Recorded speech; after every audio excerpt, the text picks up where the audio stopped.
it would be lovely to see some faces so that I know who I'm talking to. I would really appreciate that.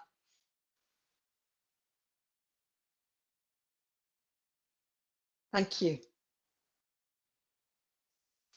So I also wondered, I'm really interested to know where you are in terms of you being engaged and how you see your team being engaged.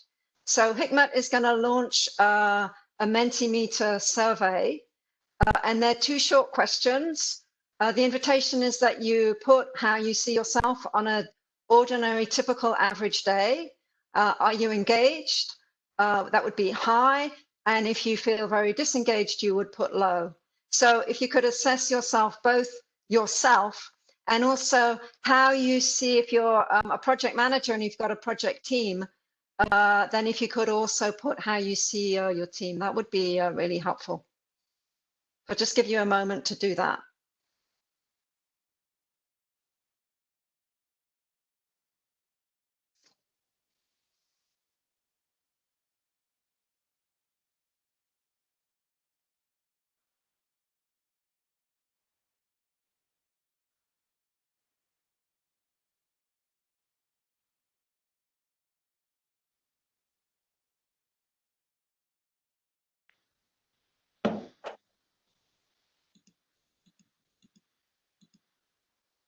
So I'll just give it a few more minutes for a few more people to answer.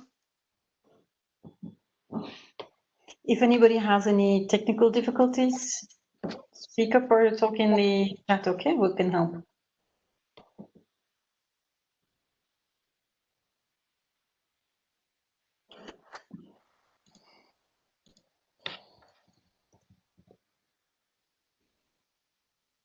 Okay, so just another minute or so, another moment.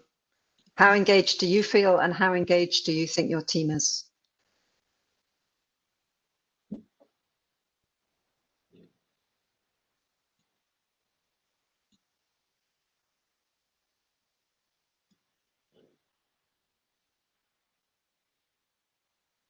Okay, so I'd like to share the results with you, and I'm just going to let you know that on average, the average score was 8.1 for yourselves. And how engaged you think your team is, the average score was 7.1. And Hikmet, if we could go to the second question. The second question is asking you, what are you hoping to get from the session? What is your intention for being here?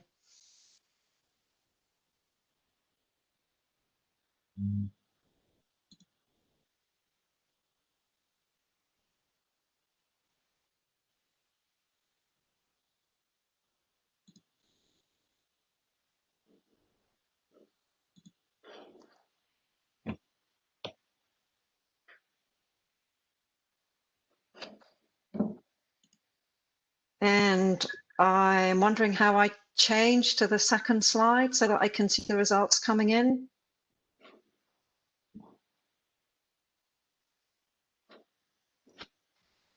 Someone could help me with that, that would be great.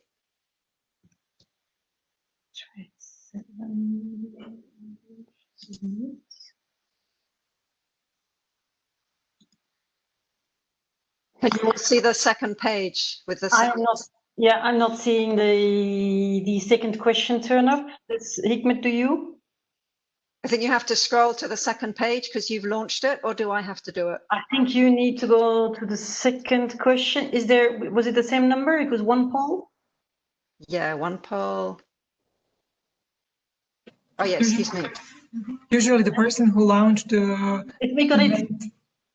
Can you see it now? Yeah, question is on. Thank you. Okay, great.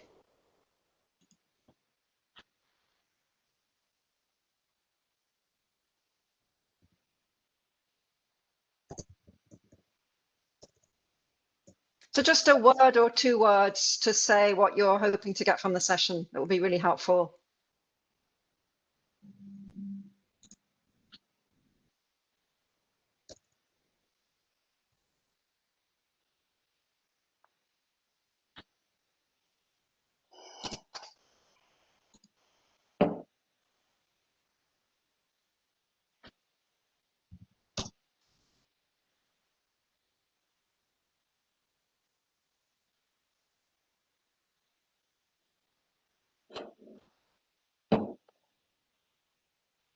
Hey, good. Fantastic. So a lot of you want tips, ideas. Okay, so had about a dozen responses. That's fantastic. That's really helpful.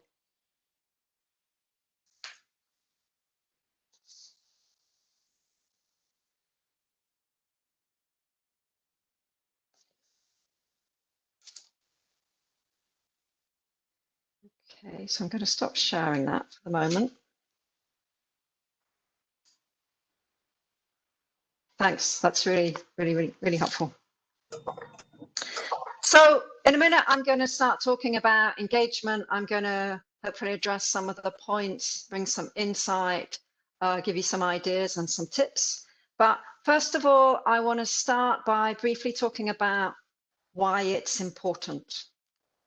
And just a second.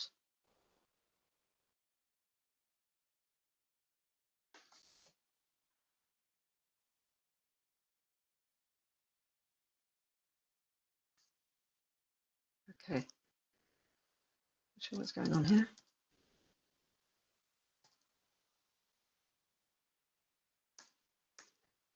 Okay, so Gallup have been researching this subject for at least a decade, and they have discovered that all of these things are impacted when people are engaged.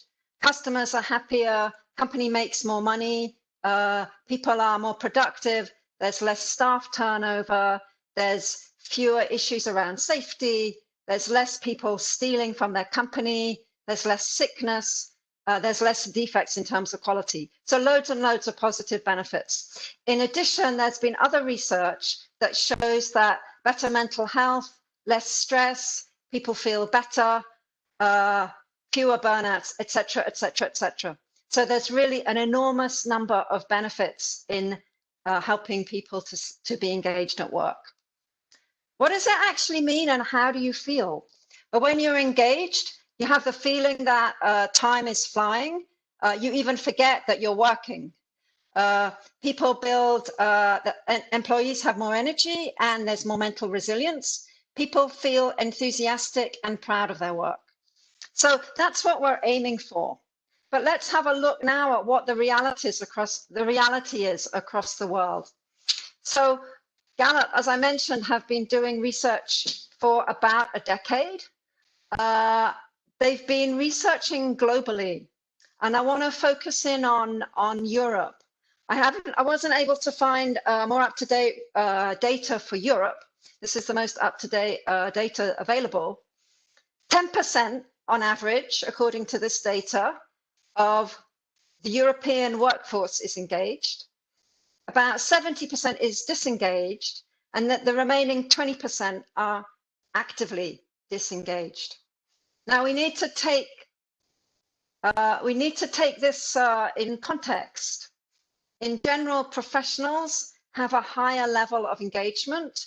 Also, if you've got a high level of education, you are likely to have a higher level of feeling engaged. I did see other data that was slightly more optimistic.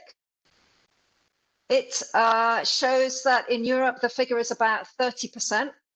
The US is everywhere showing higher. And apparently the continent that is more disengaged than the others is Asia. And Asian societies tend to be quite hierarchical. And I think that might have quite a lot to do with the levels of engagement. Gallup have been continuing to do surveys throughout the COVID period. And 1 month it was like, yeah, there's more engagement. Another month there's less engagement. So it's been fluctuating, and I think it's quite difficult to make any firm conclusions about that.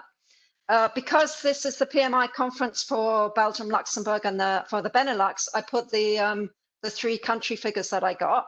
So the Netherlands seems to be doing slightly better than Belgium, and apparently Luxembourg is doing less well than either of Belgium or the Netherlands. I don't know enough about the data or the reasons for that, but I think it could be interesting to pursue. So as Saskia has said to you, please feel free to put any questions in the chat, and at certain moments I'll be pausing so that we can answer your questions. So I'd like to introduce a framework to you, which is based on my studies of engagement and what is necessary. So for engagement to work, you're actually going to need to have all three of these components: a sense of purpose, having a sense that you are the locus, you maintain the locus of your control, and a sense of community. So it's not you just need one, you kind of need as many of them as possible. Each one is going to build on the other. So they're not completely independent. They're really interconnected, as we'll see as I present each of them. So I would like to start talking about the sense of purpose. So first of all, I want to talk about the why. The why, you know, a lot of people are talking about having a why. It's very important. But I want to actually go into it a little bit so that we all understand what we're talking about. So Ken Robinson wrote this book called The Element. And in it, he talks about the element being your natural combination of your natural aptitude and your personal passion.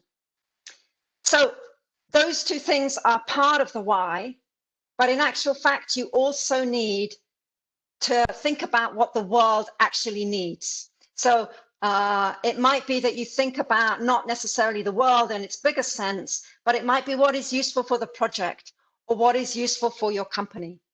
So having a sense of what you're good at, why you're good at it, what you love doing, and what's useful will bring you your why. Now, that's in an ideal world, but not everybody necessarily has got a sense of their why when it comes to the professions. It may be that some people have got a why that is supported by work, but is not necessarily created by the work environment. So it might be that you've got a colleague who is engaged at work because he knows that he wants to support his family so that they can live in a nice house and have nice holidays, etc., etc. Or it might be that one of your colleagues is an aspiring jazz musician. They're not ready to make that their full-time profession, but they're dedicating themselves to their music and they need the job to support them. So in some ways, it's really, really good to have a work-related purpose. But even if you don't, a non-work related purpose is still going to improve your mental health and make sure that you're engaged at work and also keep your stress levels down. So even if you've got people on your team who are not super motivated by the job itself, it might be interesting for you to talk with them to see what does motivate them if it's not coming from the workplace. So why is it important to have a sense of purpose? Well, it's been shown from the research, and these days there's quite a lot of research into this kind of psychological work. The research shows that people who've got a sense of purpose have got a much lower stress levels, and they're much less likely to suffer from illnesses, from heart attack, etc., etc. So there was one, I want to share with you one experiment that was done. And it was done with people from an old people's home. And they took the residents of the old people's home and they divided them into 3 groups. The first group were told that they were given a plant and they were told that it was their responsibility to look after the plant. The second group of people were told, well, here's a plant, but the staff are going to take care of it for you. You don't have to do anything. The third group of people were not given a plant. And they did this research over an 18-month period.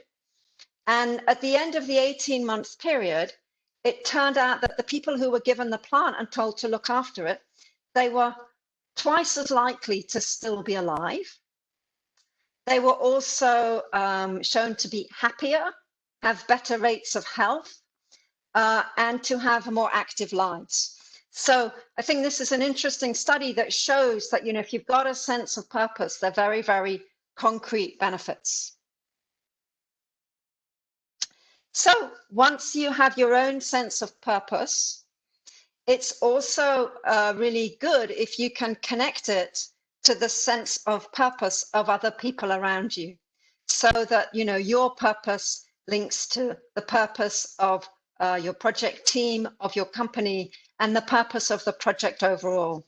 So ideally, everything should be aligned, and there should be no conflict between the two, between everybody's purposes. So not only do you need a sense of purpose, but in an ideal world, you also want to make sure that you have an intrinsic motivation for doing whatever it is.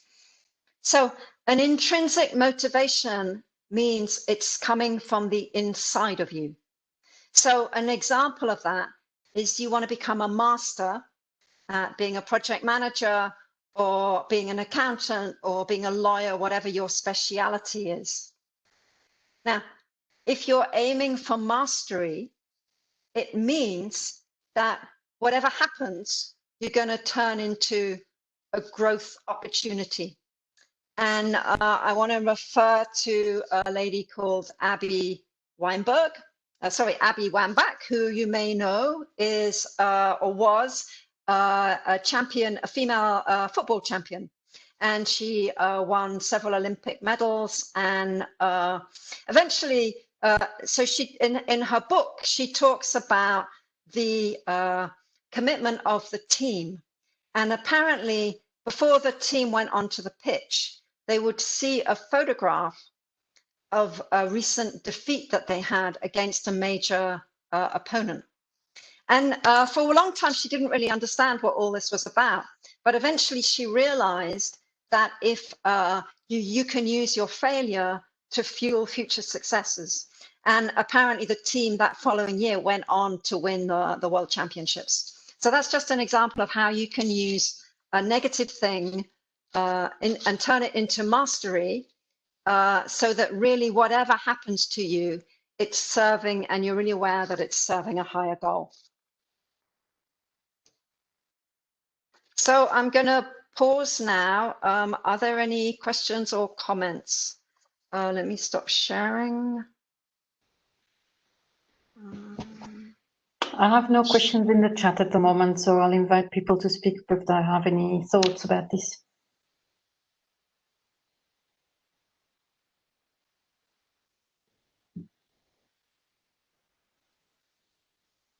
So if there are no comments or questions, I can move on, but just let's leave it another minute or so. Kenneth, you mentioned that guy Kenneth. What was his name? Ken Robinson. John Robinson. The one that did one of the famous TED Talks about education. Yes, yeah, he's very well known, actually. That's the same guy, yeah?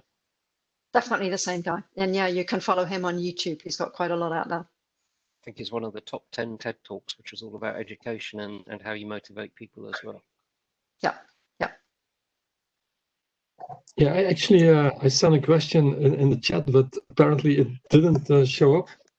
Yeah, you mentioned that Asians were not that engaged, and I was a bit surprised about that, because you often read that Asians have an iron will to succeed.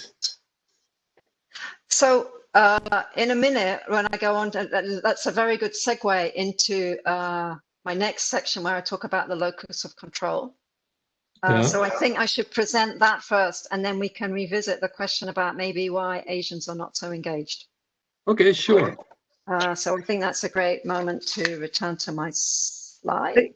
While you do that, if you post questions, please post them to everyone, rather than just to one of the people or the host or something, because sometimes that might be the reason why it was missed up. I don't see it in here. And also post it as a chat rather than in the Q&A. I think that's the other thing. Okay, so share again.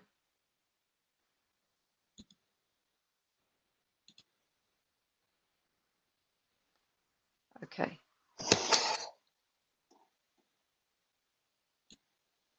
Okay, so my question is, the next thing is about the locus of control. And the question is, who is pulling your strings? We all want to have control over what you do. It's been shown to be less stressful. And if ever any one of you had a micromanager as a boss, you will know exactly how demotivating it is. I want to share with you the results from a study that was done back in the 70s by a young doctor whose name was Michael Marmot. And he was very interested in the relationship between the work that you do and your health.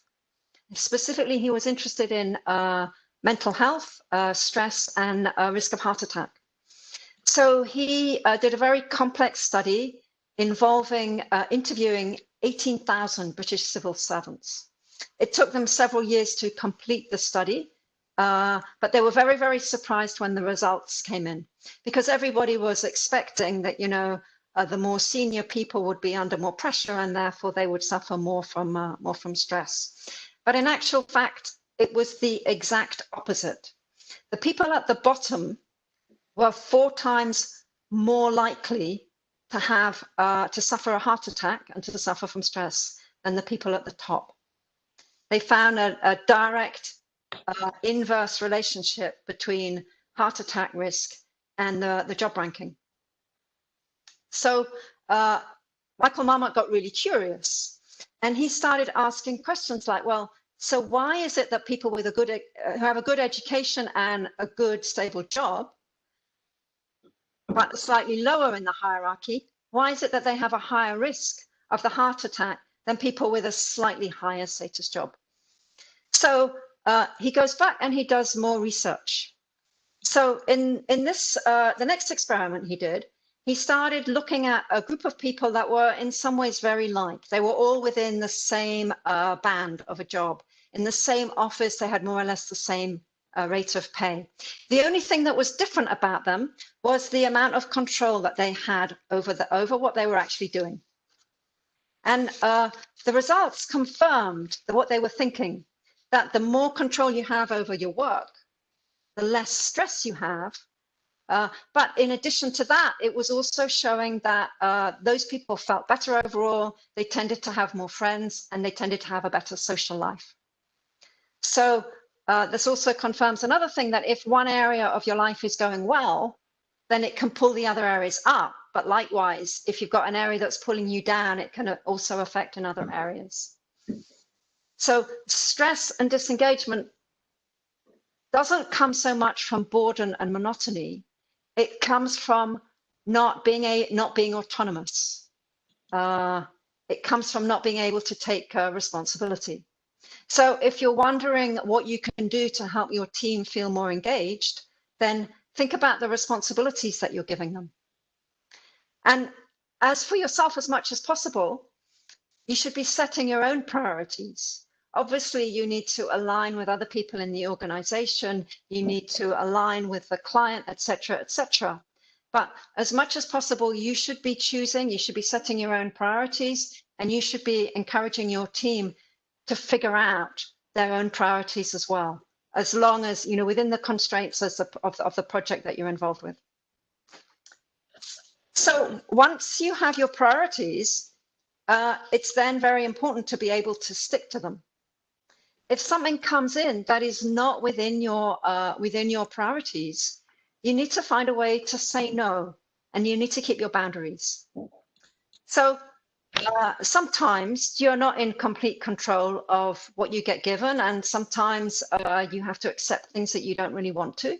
So if you're feeling overloaded and your boss is giving you something new, you need to ask him, so I'll take this on, but what is it that I've got to put down instead? Because the truth is that most people these days are given stuff that it's actually not realistic for them to deliver. So something will have to be dropped. And when you do say no to something, I suggest you follow the advice of Brian DeHaaf. He is the CEO of AHA company, which apparently is one of the fastest growing companies in the US. He says that it's very important that you should be transparent and that you let the person know that you've heard their request. You should then respond as quickly as you can, which gives them a chance to come up with another option. And finally, you should let them know why you're saying no to them. So it means that maybe another time they would come back to you and ask you for something else that you would be willing to do. It's very important that you keep the relationship with the person. And also it makes it much easier for the person to hear. So you're showing some empathy and compassion. Now, in the short run, when you start saying no to things and people, it might be difficult for people to hear it because they're so used to you accepting it. But in the long run, overall, you would be respected for holding your ground and for keeping healthy boundaries. And it's part of you growing as a leader. You may ask the question, should I be encouraging my team to say no to requests? Well, actually, I advocate that you should. Recently, I was talking to the head of one of the technical schools in Brussels, and he started telling his team, you know, every time there's something new that I ask of you, that's a big ask and it feels overwhelming, then please tell me what I should put down instead. He says that once he started doing that, the team are much more motivated, they're more engaged, and that everybody is more on the same side. Everybody's pulling together much more. So it's working really well for him. So you may be a bit mystified at the moment. And in actual fact, there are people that have come up with a system called job crafting. I don't know, maybe you've heard about it. Justin Berg and Jane Dutton, they're psychologists at Yale University. And their idea has come from interviewing people who we thought normally would have rather monotonous jobs like cleaners. It turned out that some people, they kind of see their job as a rather monotonous job, but there are other people within the cleaning teams who are motivated and have their sense of purpose because they feel that they're helping people, they feel that they're contributing, they're doing things that they feel are necessary, and they feel very motivated. So in this job crafting, you're actually choosing the jobs that you want to do based on your strengths and interests. And they're even suggesting that you can have a job crafting exchange, where, for instance, different people on a project team may choose to reallocate some of their responsibilities according to preference and aptitude. So the locus of control, as we've been talking about, is not only about setting your own priorities, it's also about making sure that you have an appropriate level of challenge. If the role is too easy, it can be unmotivating. So you need to find your own purpose within the framework that's been set for you. So I'm working with different business leaders at the moment. And, you know, one of the things you could do is you could delegate. But the business leaders, actually, sometimes they find it quite hard to delegate. They get quite attached to certain things. And they say, well, you know, it would be quicker for me if I could do it myself. I'll still have to look at it again. The employee is never going to do it as well as I could do it. But in actual fact, when you delegate, you're empowering your team to build up their skills. And you're also freeing up yourself to do the work that's much more interesting for you. I was working with one guy recently, and he really wanted to be involved in a role that he had on a global team. But he found that he was very wrapped up in the local role that he had, largely because his performance was measured against the local role, not the global role. However, he realized by working together that if he could delegate the bulk of his local role, he could still manage it and track the outputs, but then he could be dedicating his time to the work that he found much more engaging. And he was also changing his role in the local team because he was managing much more. And it was a benefit not only to him, but also to his colleagues who were getting new responsibilities. On the other hand, when work gets too challenging, it can become overwhelming. So I have another example of this with another business leader that I'm working with. She's working for a global company that is in the throes of a rather major reorganization. It's the kind of thing where everyone across the world is having to reapply for their jobs. And needless to say, there are quite a few redundancies. So her old job, it was always, she was on rotation, so that was going to end anyway. She applied for the 3 jobs that she actually wanted, that were at more senior to her role, but at a good level of challenge. And instead of getting recruited for one of those jobs, she got told that she would be given a job at a much higher level, and she didn't really want it. Her new job now was to bring 3 disparate departments into one, because apparently in the past there'd been a lot of overlap between the different departments. And she was told that she had to manage the transition. And some of those departments she had no experience of. And this was very distressing for her. It was quite overwhelming her. She felt that, you know, she was a very good manager, but this was a very high stretch for her. So here is an example of a high-level person who's at risk of disengagement. She didn't want the role. She's kind of in over her head, and she wasn't given the option to choose something more at an appropriate stretch level for her. So why do I share this example with you? Well, it might be that, you know, at their level, you might have a team member who might be feeling over their head in the work that they're doing. So you would then need to support that person at an appropriate level.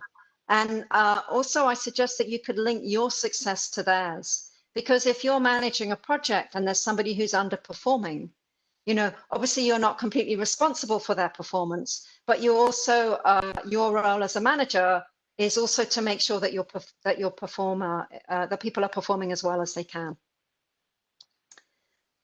So the locus of control is also about keeping your energy and your attention on the things that you can control. There are a lot of things out there that we can't control, like, for instance, obviously the COVID, like a company restructuring. But if you focus on the things that are outside of your control, you're focusing on uncertainty. This can lead to fear, this can lead to distrust, and that leads then to engagement. So it's important that you keep your attention where you can actually change things. So it's interesting with the lockdown, many people were working at home. Many people were making more choices about actually when they were working. You know, if you want to, you can stay in your pajamas until the evening and probably nobody will know, whereas you wouldn't be doing that if you had to go to the office every day. So in terms of the challenges that we're facing, it's quite hard to say, you know, is it better now or is it worse now? I think we can say that it's different. So I'm going to pause again now.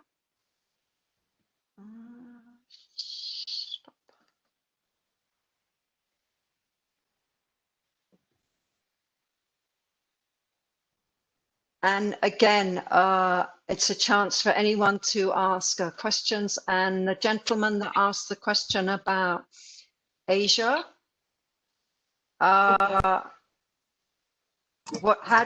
do you reflect on that now? Understanding that even though, you know, we know that in Asia, people work really hard, but it's very hierarchical society, and often they don't have so much control over what they're actually doing.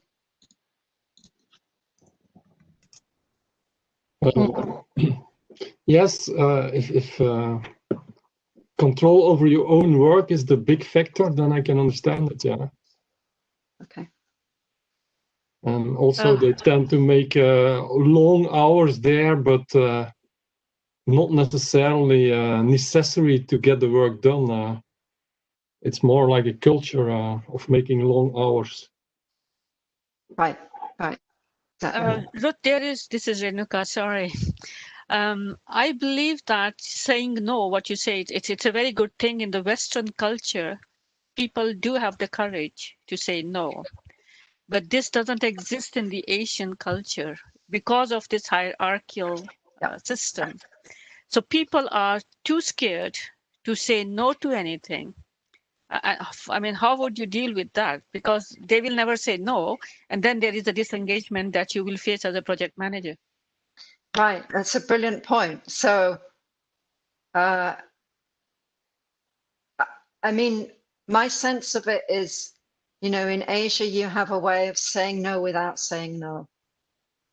But I think it's also going to be a question of educating your hierarchy so that people can understand higher up the system. And I mean, I think, you know, I'm also working a lot with people from different cultures. I think there are some benefits and some disbenefits from every culture. So the Asian cultures tend to be much more group focused. So as we'll come on to later, having a sense of community is a positive thing.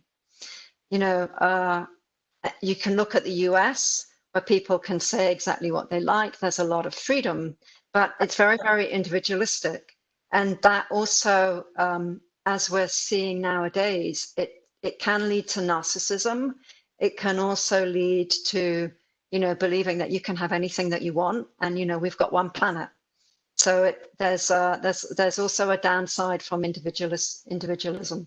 So the whole thing about culture is very complex. But I think that you raise the point that, you know, in a culture where it's difficult to say no, then that's a part of the explanation why disengagement is so high in some of those Asian countries.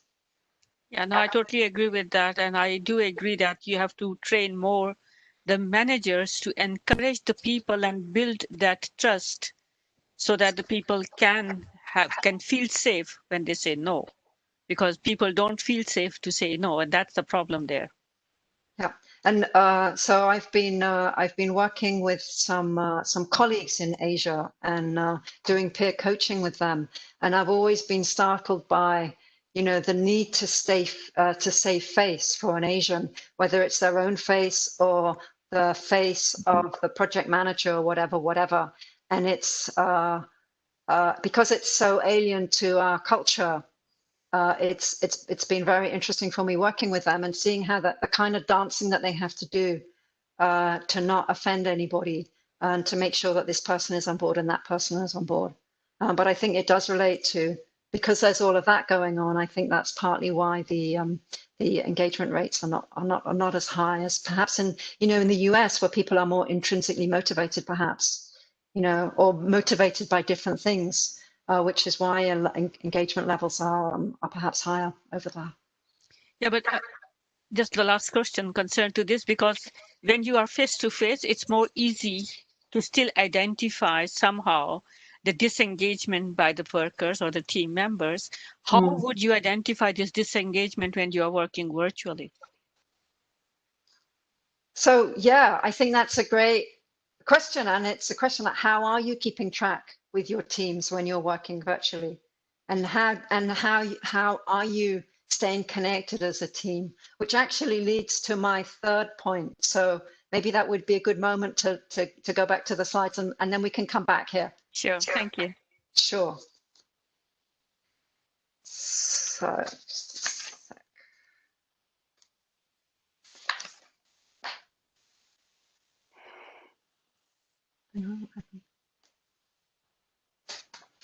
Okay, so the third one is about community, as we've been talking about.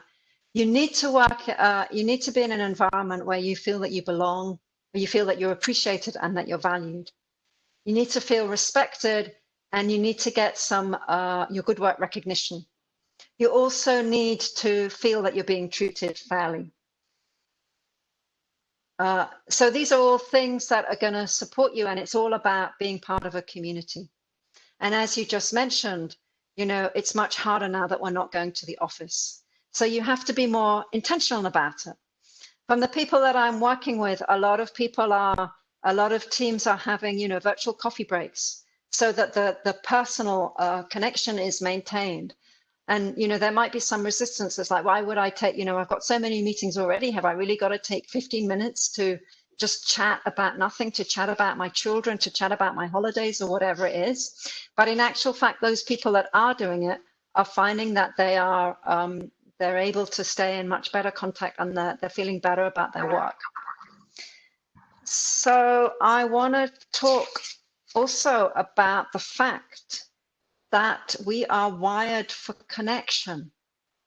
So in this slide, this is a picture of the ventral vagus nerve. And you'll see that the whole of the face is full of nerve endings, also especially around the eyes and especially around the ears. So you may have heard people talk about the fact that we are wired for connection and that we want to feel connected with other people. Well, it's actually very literal. We are wired for connection. It's the social engagement system, which is part of the ventral vagus, the job of the nervous system. So we need to have this feeling, and therefore, and it helps us to feel calm and regulated. And I'm sure you've all had the experience, like after an upsetting day, you had a talk with a friend or perhaps a member of your family, and that's helped you to unwind because you've activated your social connection system. So taking time for coffee is definitely important. It's also important that you take time to recognize that you have things in common with your team. And sometimes that comes naturally because you're in a team and you feel that you've got a lot in common with the people that you're working with. Maybe you're all of a similar age or in a similar life situation, but maybe you feel that you're the odd one out. Maybe you're, younger than everyone else. Maybe you're older than everyone else. Maybe you're the only single person. Maybe whatever. Maybe everyone lives in one place and you live somewhere else. So if that happens, it's then really important that you start digging a bit and that you start looking for things that you have got in common with people. It might be that you share a passion for jazz with somebody that you maybe had never noticed before. So it's really important that you make the effort. And I think especially now when we're seeing each other much less, it becomes even more important that you take the time to see what you have got in common with people. And, if all else fails, it's important that you're in the whole situation that we're going through, we're all having to go through it, and to find empathy for other people and to recognize also that, these other people, they're also human beings who have got the same basic needs and the same basic worries that I do. So connecting with other people, finding a sense of empathy and a sense of empathy for yourself as well is part of this thing about building community, which is why these virtual coffee breaks are so essential. So the other thing I wanted to refer to is the need to build trust, to give people recognition, know people, recognize that people are valued, etc., etc. This is very, very important. It's also important that you have a common sense of values. So I want to share with you why it's important. Well, it comes out of the research that was done by somebody called Christina Maslach, who was doing research into burnout again back in the 70s. And she identified that it wasn't only overwork that was triggering burnout, but all these other things like a sense of being valued and a sense of fairness in the work environment, etc., etc.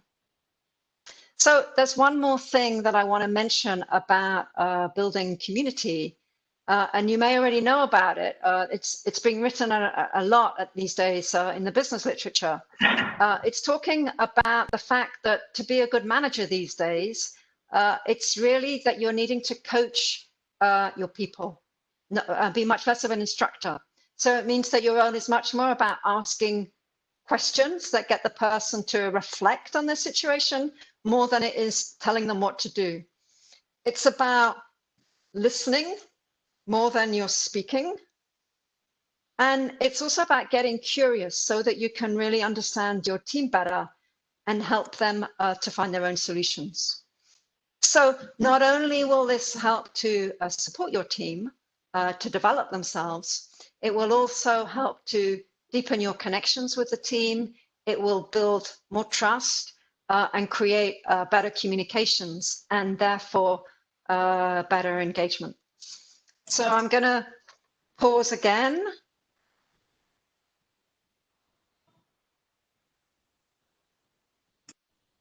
And do we come to the question? Yeah, please, let's come back to that question.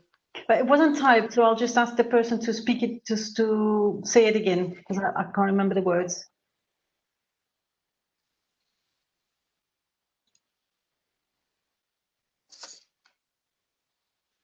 Was it Renuka who was asking a last question and then we moved on? That is right. I was asking last question. Yeah. Yeah, please. So I just wanted to, what is your reflection now when I've introduced the community component? I think I agree with Saskia. I mean, in the virtual world, it is more difficult, especially these days when 90 to 100% of your things are going virtual. Yep. To have another coffee virtually is, for me, it's what Saskia says, you're zoomed out already. And you don't think that it is important because that time you also want to spend with your family, because my personal experience is I am more occupied now that I'm working virtually, more in front of my PC than I was when I was going to the office. So, and I believe many people are suffering that now. So that's, yeah, a virtual situation we are in. Yeah. So, I mean, I agree with you. And yet at the same time, the people I know who are taking time for those virtual coffee breaks are finding that it's helping them. I've got a friend who's working, she's working for the Scottish office on the Scottish side of the Brexit deal. So she's an incredibly challenging situation at the moment. And she's saying, yeah, twice a week we have, even though like morning till night she's on Zoom calls. Yeah, we've got a virtual coffee break twice a week for 15 minutes. It's a chance to catch up on, you know, kids. It's a chance to catch up on like stuff that isn't very important, but it's keeping the connection and it's keeping the team working really well together. So, and I also hear from my clients that the virtual coffee break and the informal time, because what's been lost is, you know, you have a meeting, you have a real meeting, and there's a coffee, and then you go to the bar afterwards, and you often do the real work informally, and that has got to be recaptured in some way. So that's why the virtual coffee break is. I'm an advocate for it. Although I do appreciate that some days you're zoomed out and you just can't handle it. So you need to manage that. And I would just like to add here, because I recently heard from somebody who actually was in a burnout stage because of this, he was not used to remote working. So he had the first time in his life, he had to work remotely with the COVID situation.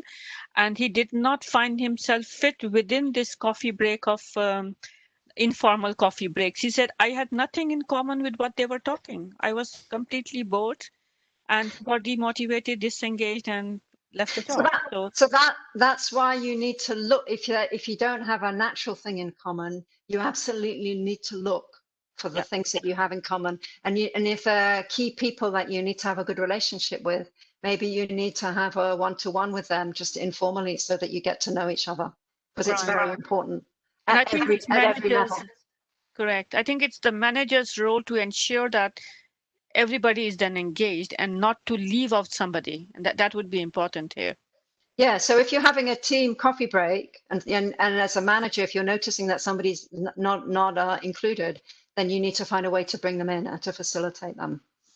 So if I can say something very quickly, what I noticed that in our organization, for example, we have actually a standing meeting every morning. We start the day half an hour just chit-chatting. That's probably the best thing that kept me sane during this time. Right. And we are talking about random things like family, what you've done on the weekend, you're doing home reno, whatever. But it does take you a little bit out of the work environment. So that was one of the things that I felt that has been really kept keeping me sane. But then on the other hand, I do see that as well when these coffee meetings during the day are scheduled. Like I find the more the random, I'll just give you a call and see how you're doing, a bit more efficient than than these planned things. I always find it a bit like, so how are you feeling? I'm not necessarily feeling very inclined to share things when I'm put in the spotlight. However, I noticed that with a lot of people, I know people who have been very social in the office, and they just do not want to they feel like, I just can't do a social event.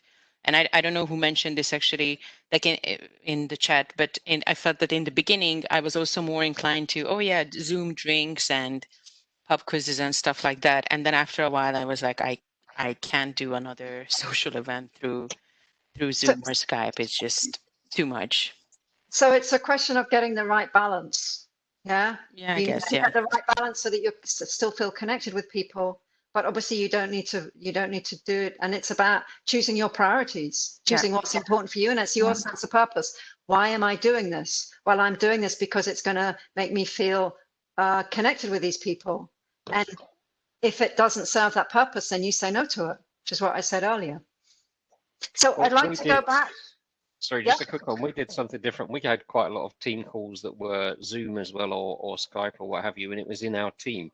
And it wasn't until I did some online training that we actually met some other people from the office that we would have bumped into or had lunch with, but they were never part of the Zoom call. So we started setting up Zoom calls with other departments, literally just to have a chat. How are you getting on? Are you in the office? Yes or no?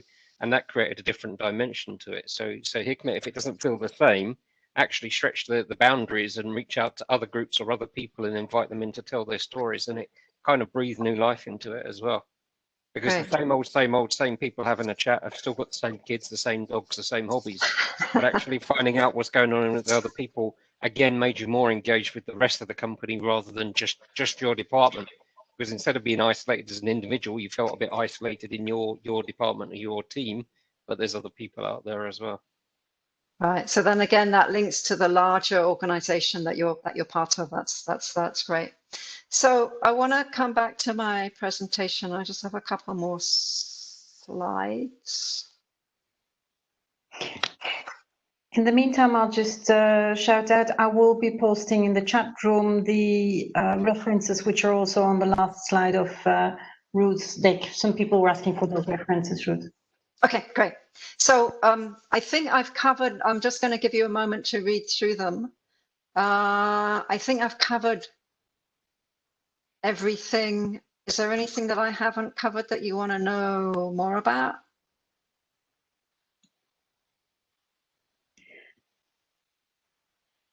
So these are my, Ruth, sorry to interrupt. Gautam had a question, and actually I think this slide answer that. Let me read that.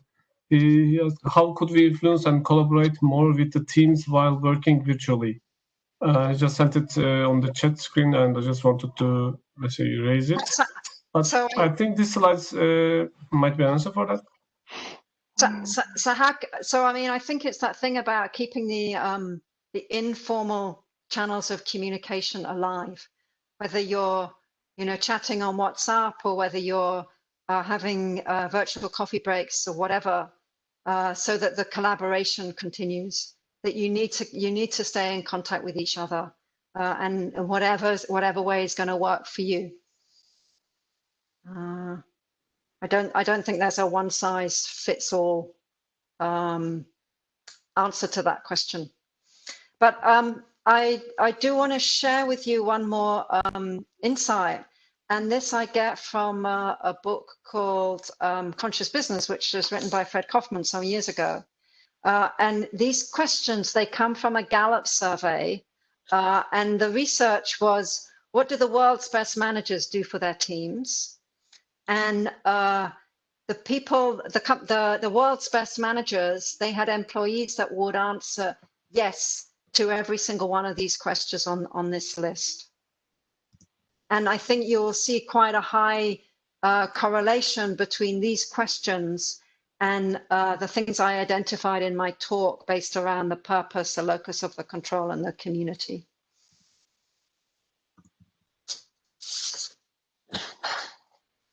So I'm very interested in any reflections or comments on these questions or how you might use them.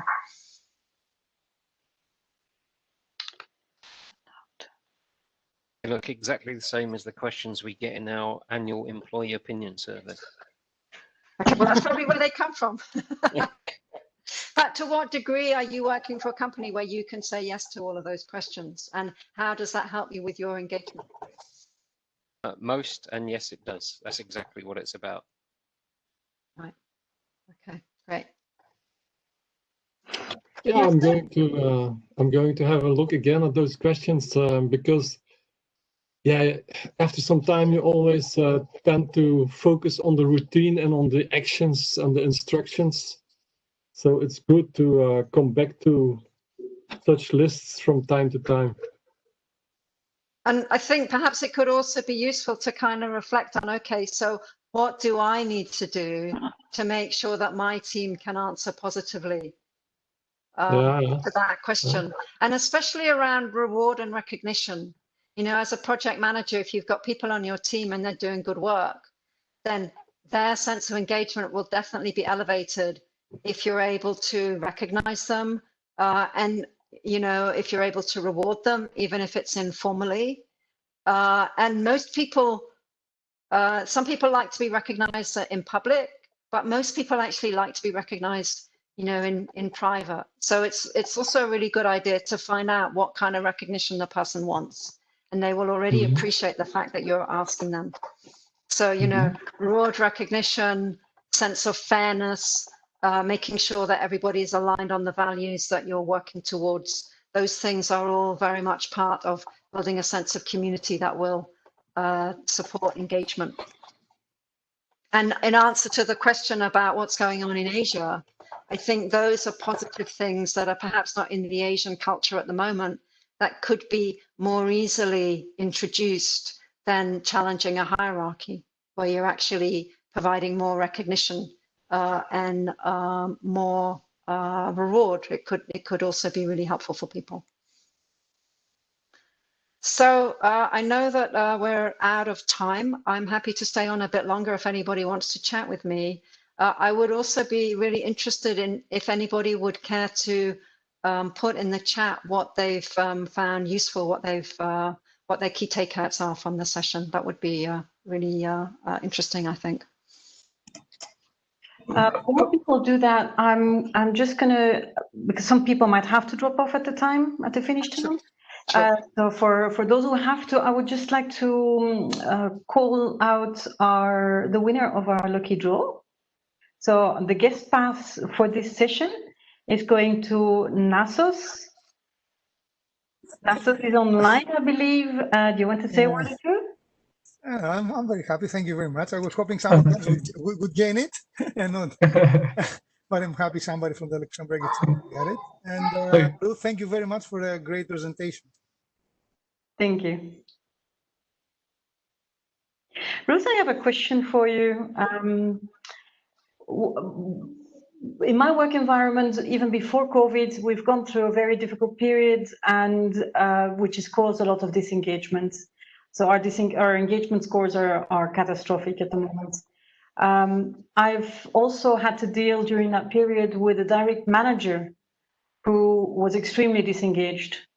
So my question to you would be, how do you manage to stay engaged yourself? How do you find your own motivation to keep going while your manager is sending you bad vibes, if you like, if your manager is being disengaged already, so he's not doing all these good things that you're telling us to do with our team?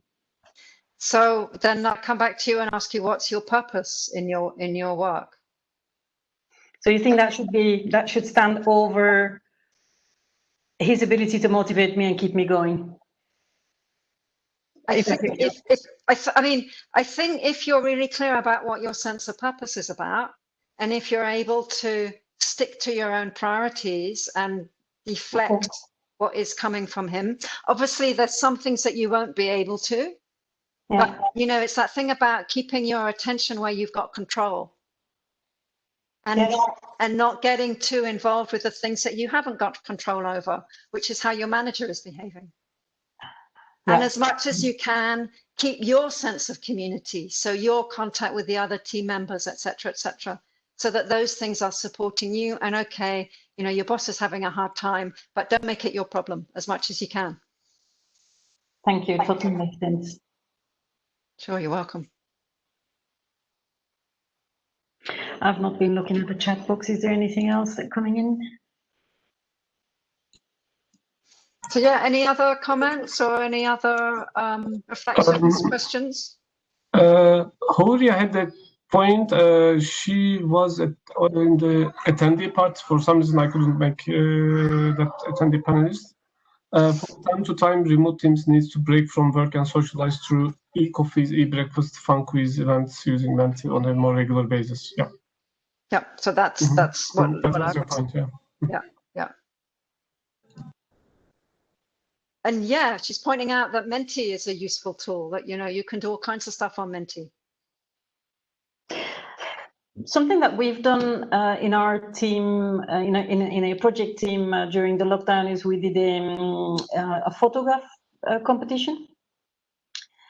So everybody, you know, going into nature, taking time to go and walk in the forest while we were all in lockdown. Because depending on where you are, like here in Luxembourg, you could actually go out into nature. That was okay. And we had to furlough a lot of people during that period of time. And so we asked people to send in their best pictures, and then we did a competition. And the winner of the competition is getting her picture actually printed on canvas, and we're going to put that in the office when we go back. Great. I also heard of people that are taking, sharing photographs of their families as a way to bring people together. Because it's like, we've all got families, you know, even if, you know, maybe we're not so close to our family, but we've all got families. And when we see pictures of other people's families, it tends to bring people together. And it's a great way to build a sense of community, which it sounds like your photo competition was also building a sense of community. Yeah.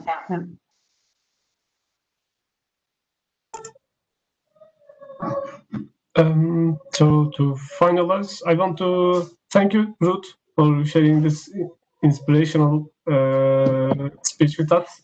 And thank you very much for all participants being part of it. So I wish all you a nice evening. Bye. Thank you very much. Thank you. Thank you. Have a nice evening all. Thank you to the hosts as well. Thank you. Bye. Bye. Thank you.